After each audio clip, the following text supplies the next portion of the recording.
Isang panibagong araw po, magandang araw po sa ating pong lahat. At bumabati po ako muli sa ating pong mga kababayan dyan po sa iba't ibang panig po ng mundo, dyan po sa Taiwan, sa Singapore po, at maging dyan po sa mga kababayan po natin dyan sa Canada po, na nagkaroon po ng masamang pangyayari, nakikiramay po ako dyan. At ngayon po, ang ating naman po ang topic ay tungkol po dito kay Ted Filon, na nagka-utal-utal po siya dun sa pagsagot po ni Attorney Claire. At pakinggan po natin ito pong kumbaga po sa usapan po nila Coach Jarrell, At ito nga pong tema niya ay tungkol po dito kay Ted Filon at saka dito po kay Attorney Claire. Pakinggan po natin. Pero may dalawa pa pong sinasabi na dapat po ay tinutugis. Yung pong mga ganun, ma'am, bagamat ito po ay PNP matter na po, no? Pero doon po sa sinasabi ng ibang grupo, no? Pati itong mga negosyante na napakaaga yung sabihin na case solved na yan, di pa nga may mga dapat makakayong hulihin. Sir, kasi ganito, hindi natin alam yung strategy ng PNP. Kung patuloy pa silang nag-i-investigate, hindi natin alam ang strategy kung paano. So, siguro strategiya po yan kasi hindi na naman nila titigilan yan kung meron pa natitira. Okay. Opo. Sige po. Marami kasing dahilan yan, mga kochero, kung bakit meron pang tinutugis. Oo. Pwede kasing out of the country. Diba? Nasa ibang jurisdiction, hindi mo matutugis. Baka nagtatago na sa China kasi Chinese yung kinidnap, diba? Tapos Chinese din yung mastermind. Baka nagtatago na sa China, wala tayong extradition treaty sa China. So, marami yung dahilan doon. At ang nakakatawa lagi pag pinapanood ko si Ted Filon, pero pa kaming na-agree na pag pinapanood ko siya, palaging yung statement niya puro general. Masyadong generic yung mga statement niya. Na it can be answered or interpreted in so many ways. More ways than one, definitely. Kaya, ang weird nung tanong na yun, pero di ba dinefine na natin kanina kung ano yung sabihin ng case solve? Bakit kaya na case solve? Kasi nahuli na yung mastermind. Yung mga accomplices na lang yata ang hinuhuli. Ang tinutugis pa. Mga accomplices. Yung sinasabi yung strategy ni Jose Claire, di natin alam, baka para ipakampante lang yung iba, para maging careless. Dahil naging careless, mas madali sila mahuhuli. Diba? I mean, it can be a lot of things Nakakatawa lang dito sa mga dilawang Duterte supporter. Well, di ko alam kung Duterte supporter si Ted Filon, pero lagi siyang ginagamit ng mga DDS ngayon. Nakakatawa lang sa mga katulad niya na, di ba, lagyan agad na mali siya. Mali siya agad Uli natin. Ng PNP, naglalabas sila ng statement na kesyo ito nagdaang Semana Santa, ang crime rate, ang index crime bumaba, mga etc. Sabi ninyo, yung inflation, parang ang datos ng PSA ito'y bumabagal, no? Kumbaga mas maganda ang lagay ng inflation rate natin. Pero sinasabi ng mga tao, ang problema namin inflation pa rin. Dito sa PNP, bumababa daw po ang index crime, no? Ang krimen sa ating kapaligiran, pero napapanood mo sinaksak na Koreano, hinold up, binaril, patay. Yung isang sumakay lang yung isang nagmamasada lang ng tricycle, pinagsasaksak. Yun, ospital. Nakita mo itong basag kotse ngayon. I mean, to be more pragmatic about this, parang hindi rin po siguro makatotohanan yung sinasabi ng PNP na bumababa ang krimen, pero ang amin nababalitaan at mapapanood, puro krimen. Intriga na ba? Hindi na po sila nangyayari. Kaya yan din po yung pag-usap namin sa mainstream kasi po, ang na-news talaga yung mga isolated cases na tulad niyan. Kasi ako po, ngayon, paglabas ko sa bahay, wala naman ako nakikitang saksakan. Pagpunta ko dito sa palengke, wala naman ako nakikitang snatching. Saksakan ng pogi, meron ba? Saksakan ng ganda, meron ba? So, Tama naman po yung sinasabi ni Attorney Claire, Talaga namang kumbaga, hindi naman sa lahat ng lugar may ganun eh. Ano po, kasi gaya kanina, malengke ko, wala namang saksakan nga, wala namang nang-snatch, ano. Totoo naman yun. I mean, kung paano ito ipakita sa news, yun yung pumapasok din sa atin. Kasi nakikita natin eh. Kaya sabi natin, sana nga rin po, maliban sa mga negative na mga news, makita din po yung ganda ng ginagawa ng gobyerno. So, yun din po yung pakiusap namin. Sabi ko nga, kung ganyan kagulo, sir, kung ganyan karami yung krimen, siguro talaga dapat naalaman na tayo. Chaotic na yung dating. So, kaya naniniwala ako na bumababa yung crime index niyan. Because, yan po, siguro ang nakikita at nagre-reflect naman talaga. So, siguro isang tabi natin yung mga nakita na sa TV kasi yan talaga yung news nila. Isang beses na saksak, isang beses na buksan ng salamin o binasag yung salamin, news yan. Pero hindi naman lahat ng lugar nagbabasag ng salamin yung mga tao para magnakaw. Opo. Alam nyo kasi mga Kotseroy, ito yun basic yan sa, ang pangit nga ng takbo ng media din sa Pilipinas kasi dito rin sa Pilipinas, sabi nga sa sa mga content is king. Ganun nga daw. Content is king. Ibig sabihin, kung ano yung binabalita mo, yun yung hinahanap ng mga tao.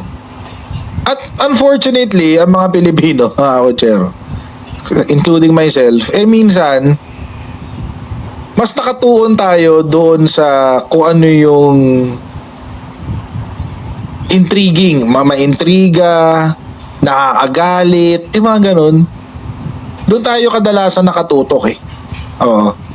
So, syempre, bilang media people, ano naman ang kailangan nila ay makabenta ng kanilang mga dyaryo, mapanood sila sa kanilang mga telebisyon, mapainggan sa radyo, mapuntahan sa social media, etc.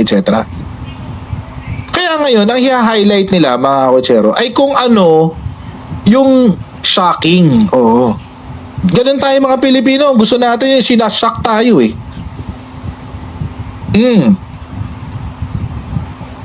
So, ang gagawin ng ating media, ang mainstream media, ibabalita nila kung ano yung mga shocking. Naglalakad lang sa kalsada, biglang sinaksak. Ganun. Di ba? Ganun ang Pilipino eh. Oo, kaya mas marami hong mga balita. Actually, kung ginagawa nyo yung ginagawa ko na daily basis, na mag-i-scan kayo ng mga balita, kahit sa lahat ng klase ng balita, lahat ng dyaryo, lahat ng channel, lahat ng YouTube videos, etc. Alam nyo, ito observation ko 80 to 90%, lalo sa News 5, si News 5 mahilig sa ganito. Puro either crime or yung away ng Duterte Marcos. Yan lang ang makikita nyo. Wala nang iba. So ngayon, tayo mga viewers, makukondisyon tayo, isipin natin, grabe naman, ang daming krimen. Isipin mo talaga, maraming krimen kasi yun lang ang binabalita eh. Diba?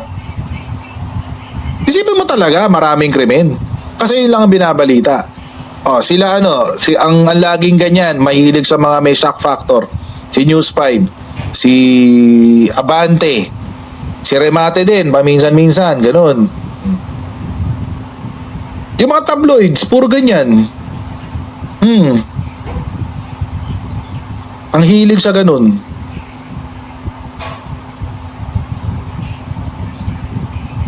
Si Net25 din, ganyan.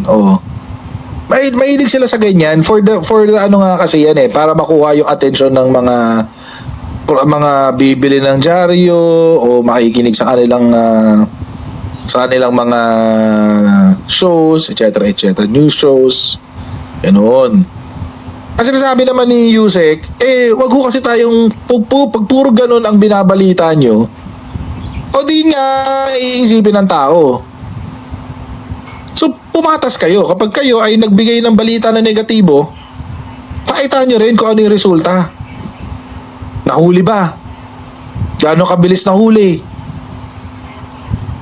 Ano yung ginawa ng mga pulis para mahuli? Wala Minsan, sasabihin lang, ginripuhan habang naglalakad. O, tapos yun lang. Tapos na. Di ba? Petty crimes, media sensational. Petty crimes lang pero sensationalized ng media. O, ganun nga. So yun ang sinasabi ni Yusek. Pakita nyo yung buo. Hindi pwede yung may report nyo lang tapos sinaksak na ospital, namatay. Tapos. Hindi pwedeng ganon. Hindi pwedeng ganon. Sabihin nyo rin kung anong binabalita nung ating mga ahensya. Opo. So, paano ho kaya yun, ma'am? Kung, kasi,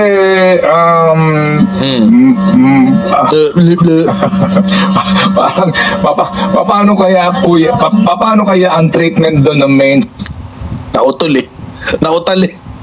Nautal si Ted. Di ba? Nung hiningihan kayo ng responsibilidad, nung hiningihan kayo ng accountability, bigla ka nautal. Oh, di ba? Hindi. Nautal si Ted eh. Oh. Oh, tawa na lang.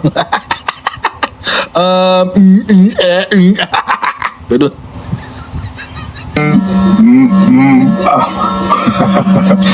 Parang kasi,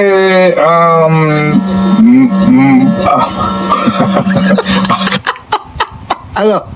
Nung hiningihan kayo ng responsibilidad sa inyong media, sa inyong pagre-report, maging accountable kayo sa inyong pagre-report, maging patas kayo sa inyong pagre-report, Ted Pailon, ano nangyari? Utal-utal ka kasi hindi natural sa'yo yun.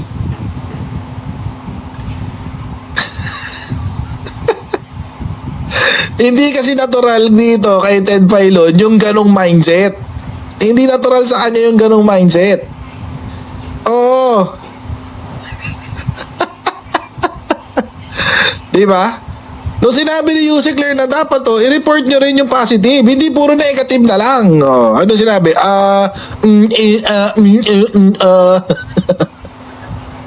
Nautal eh. Oh. Di ba? Yun lang naman. Simple-simple na sinabi. Tapos itatanong mo, paano po gagawin yun, ma'am? Ha? Hindi kayo marunong magbalita na mabuti. Hindi kayo marunong magbalita na magaganda. Sanay lang kayo sa mga mga krimen-krimen. Ganon. parang, paano kaya po, paano kaya ang treatment doon ng mainstream sa police report, no? Yung ganong uri po. Kayo po, ano pong suggestion nyo po, ma'am? Paano po natin dapat pong ilabas ito? Kasi kami ho naman din, ang ating mga reporters, obligado po, no, na ito ilabas kasi nga din may visuals, may complainant, may victim, etc. So, paano po? Kayo po, ma'am, kami po makikinig sa paano po sa tingin po ninyo ang dapat po na paghawak po sa pagturing po sa ganitong mga uri ng balita. Halimbawa, ito suggestion lang, sir. Halimbawa, may nahuli, snatching. Sana, ma-monitor din kung itong taong to ay nahuli. Kung itong taong to ay napagbayad. Hindi yung puro krimen lang, tapos yung mga nagawa na paghuli, Walang resolution. nakulong, parang hindi naman siya nababalita lagi. So, di ba Tama. dapat pantay siya? Kung ano yung ginawa ng polis, mabilis sa paghuli, di ba pa? Dapat ma-praise din naman natin. Uy, ang bilis. Tama naman po yun kasi talaga ang nangyayari, ang naibabalita lang talaga yung mga ginawang krimen, pero hindi po naibabalita talaga sa media kung paano hinuli, kung paano ginawa dun sa nahuli, kung ano ginawa ng mga pulis. Wala po yun kumbaga talagang kung yung krimen lang, yun ang kanilang naibabalita minsan mga ganong mga media na po. Ha? At ulit ito, sir. Ito katulad nung yung paghuli ng tatlong suspect regarding this Mr. K case. Yung ibang mga fake news spreaders, ito, sir. Sasabihin nila, ay, hindi yan totoo, fall guy yan. So, syempre, ibang mga tao na yun ang nakikita at nadinig, magkakaroon na naman ng ibang imahe ang gobyerno. Magiging negatibo na naman. So, ang sa akin lang, sir, kung merong nahuli, may ginawang krimen at nahuli at may ginawa rin na maganda ang kapulisan dahil sa mabilis na aksyon, sana napapakita rin kaagad-agad. Yun lang po. Kasi mga petty crimes, so dapat meron din po sanang mapakita na na-resolve to agad. Siguro po naman din ang amin, kung mamarapatin niyo, attorney, maging proactive din po siguro ang pambansang pulisya, no? Sa kanila pong pagdugon sa mga tawag para po sa mga panayam, no? Dito po sa reaksyon agad nila sa mga reported po na mga krimen ngayon na nangyayari. Kasi, attorney, mahirap yan, ano? Yung sitwasyon po ninyo kasi nga, Alam nyo ito sinasabi nito ni Ted Pailon, ang labo nito eh. Hindi ito, hindi sa malabo. Alam nyo, ako feeling ko lang naman, na yung kapulisan natin, nasunog na ng sobra-sobra. Lalo-lalo na kay Rafi Tulfo. Si Rafi Tulfo kasi, mga kotsero, alam naman natin yan, mahilig yan maggisa ng mga pulis eh. Kasi doon siya nakakuha ng bis eh, pag merong ginigisa na pulis. Si Rafi Tulfo. So, para maiwasan nila yung Rafi Tulfo treatment sa kahit kaninong reporter, hindi na lang kami hindi na lang kami magsasalita. Gagawin na lang namin trabaho namin. Oo. Di ba? If ever, ba't hindi nyo kausapin si Brigadier General Jean Bahardo? Siya naman yung official na spokes ng PNP. Bakit hindi siya ini-interview nyo? Bakit si Yusek lang? I mean, naisip ko lang naman, habang pinapanood ko to ngayon, ba't nga naman si Yusek Ler ang tinatanong, hindi naman siya PNP? Diba? Ba't hindi mo inireserba yung tanong mo na yan sa PNP mismo? Diba? Hindi naman, of course, ang information pumapasok yan sa PCO, pero hindi naman yan na kapag tinanong mo ngayon, alam niya agad yung sagot sa lahat ng ahensya. Napakaraming ahensya ng Pilipinas. Diba? Ba't hindi si PNP ang tinanong mo?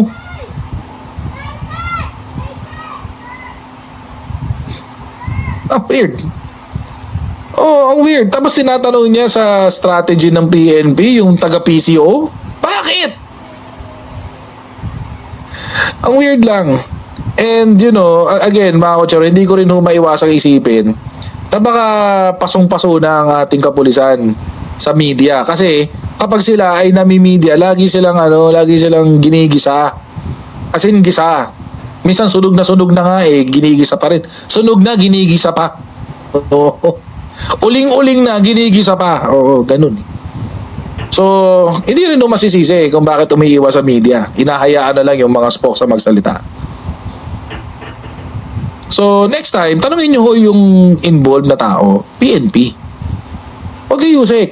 Huwag si Yusek Claire. Kasi si Yusek Claire, PCO yan. Oo. Hindi ho niya, kumaga, ipinapadaan lamang sa kanya yung mga bagay na gustong i-announce sa mga ahensya. Pero wala ho siyang inside information sa mga ahensya. Ang inside information nandoon sa mga ahensya mismo. Kung ayaw kayong sagutin ng PNP, manap kayo ibang contact. Diba? Baka kasi lagi kayo nagsusunog. Oo. Kumbaga, yung police report na bahagi po ng mga newscast, araw-araw yan, at wala po namang report tungkol doon sa mga nahuhuling snatcher. Mga nahuhuling kaninyo, mga magnanakaw sa mga barabarangay. Sige po. So, Makikipag-ugnayan po tayo kay General Marbil. Dapat kasi din mapakita po din talaga yung ginagawa ng kapulisan para nakikita ng tao. Nasa BJMP kasi yun eh. Yes, ma'am. Ako naintindihan ko where you're coming from, dito po sa inyong responsibilidad ngayon kasi napakahirap po nitong nakaatang sa inyong balikat para po dito sa pagbabalanse sa mga accomplishment po ng pamahalaan vis-a-vis sa mga reported po itong mga nangyayari po sa ating kapaligiran. So, attorney, sa sitwasyon ngayon dito po sa lumabas nga na survey ng Pulse Asia. So, sa pangkalahatan po, ano ang sinabi sa inyo dito ng presidente? Ano ang instruction sa inyo kung meron man at paano niya po ito tinanggap? Nung una po kami nag-usap, ang sinasabi niya po talaga, malamang po yung mga respondents na sumagot ay bombarded ng fake news. Yan po. Pero, nasabi po rin po niya, hindi natin ito hindi papansinin. Tignan pa rin kung yung mga respondents, gaano na ang tao na natutulungan ng gobyerno at kung nakakarating ba talaga yung serbisyo ng gobyerno sa tao. Okay, sige po. So ma'am, maganda po itong ating ugnayan. Kung sakasakali po, muli kaming istorbo sa inyo. Okay na yan. Para Oo, mapakinggan po. anytime. Tapos na sila. Ito naman. So yun mga kochero. So ito nga, di ba nagkautal-utal lang nga si ano. Kasi nga hindi nga normal kay Ted Filon yung ano. Hindi normal sa kanya yung ano, yung nagbabalita ng ano, positive. Di ba? Pero alam niyo mga kochero, ito lang ito lang yung akin.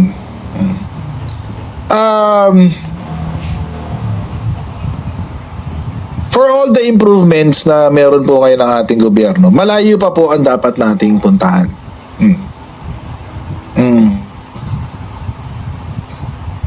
Malayo pa po ang dapat pang puntahan ng ating gobyerno pagdating sa tawag dito, pagdating sa mga isyong ganyan, no, sa governance. Real talk lang, wag naman tayo masyadong paka-plastic. Kasi kailangan pa talaga ng improvement. But ito naman masasabi ko mga kochero. Malayo na narating. Malayo na ang narating ng Pilipinas. Malayo pa man ang pupuntahan pero malayo na ang narating dito sa Marcos administration kumpara doon sa pinanggalingan natin kay Digong. Imagine, walang dumadanak na dugo sa Marcos administration.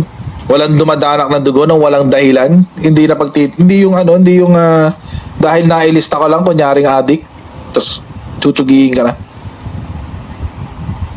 Diba? Sa akin din pa namang impormasyon sa aking pananaw naman sa nangyayari sa ating bansa, talagang may mga improvement naman lalo na po sa bigas. Talagang ang laki po ng ibinaba ng bigas ngayon. At pagkatapos yun nga sinabi ni Coach Jarrell na talagang yung krimen yung mga kasi nung talagang sa panahon ni Duterte nung panahon na yun talagang grabe talaga ang patayan na halos araw-araw talaga may patayan tapos pero dun sa panahon na yun marami namang talagang natakot na mga drug addict na sa mga sumuko pero yun talagang mga namatay talagang marami tapos mga nadamay pa na talagang mga walang muwang naman kaya nga nagkaroon ng kaso itong si Pangulong Duterte doon po sa ICC dahil doon sa panahon na yun kumbaga takot ang tao na magsampa rin ng kaso doon sa panahon na yun kaya nagkaroon ng kaso yung ating Pangulo dati doon sa ICC. Kaya ito naman sa nangyayari ngayon, kanina namalengke rin ako. Talagang malaki po rin ang ibinaba ng bigas, may 34, 35. Tapos yung mga 45 magagandang klase na po. Hindi katulad talaga dati na yung 50 mo, yung 49 talagang halos may amoy Pero ngayon, maganda yung bigas. Yan yung aking observation sa panahon ngayon. Tapos yung pong isda, yung galunggong talagang dati yung 100 mo, ilang piraso lang, 5 piraso ngayon halos na 100 100 nasa 15 yata yun Pero kumbaga talagang medyo bumaba rin yung bilihin ngayon sa panahon ngayon na aking pong na-obserbahan kaya lang pumisan nakikita rin po natin sa mga balita talagang ang nakikita natin yung mga yung mga balita na ngayon maraming krimen pero hindi po na-highlight yung mga nagagawa ng gobyerno sa panahon natin. Kagaya po ng yung ang gobyerno natin ngayon nakapagbabayad ng utang, hindi po ganong na-highlight sa tao. Tapos yung gobyerno natin maraming mga proyekto na nagagawa na hindi naman po na-highlight din po sa mga balita. Kundi ang nababalita ngayon talagang yung mga kasiraan ng gobyerno. Tapos basta sa mga tungkol sa away ng Duterte at Marcos, wala naman po akong kinakampihan sa ganyan Ang nakikita ko lang, yung naobserbahan ko lang, yung nangyayari dito sa ating bansa na talagang may mga pagbabago na nagmura yung mga bilihin Yan po yung akin po napadinig po sa inyo. Sana po yung nagustuhan po ninyo. At sana po huwag niyo kalimutang kalembang dyan. Mag-subscribe dito po sa Munting Channel po. Marami pong salamat po sa inyo pong panonood. At ingatalwan po tayong lagi ng Diyos na may lalang po sa atin. Bye-bye po.